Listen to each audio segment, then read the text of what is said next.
All right, so with my Google map, I can find the best transit route to a location, how to drive there. I can order an Uber from my Google map. Yes, you can. I can find a restaurant. When I was away, one of the features that I used that I didn't know was a thing was when you park your car on the street, it'll remind you where you left your car, and it'll bring you back. I got a text from my Google about half an hour after I parked. Just a reminder, you parked at such and. Wow, thank you, Google Maps. So Google Maps does a bit of everything.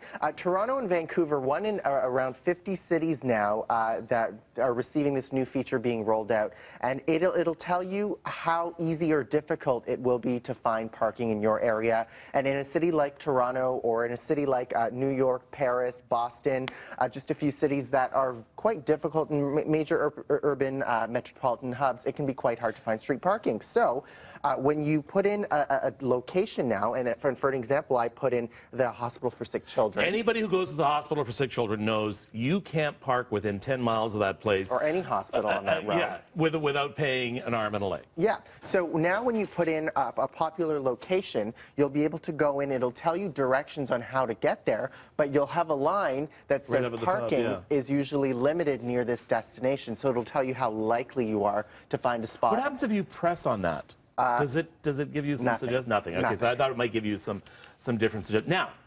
Parkpedia is an app that I've used. Parkpedia, and it will give you parking locations, how much it costs. In some cases, may even reserve a spot for you.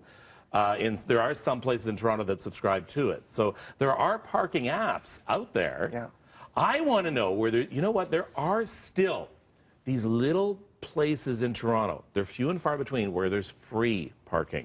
And that's where I need to see an app app where I can see legal free parking. There is a place within a couple of blocks of us where you can park for free legally. And you don't want people to know what that is. I don't want people to know what that is.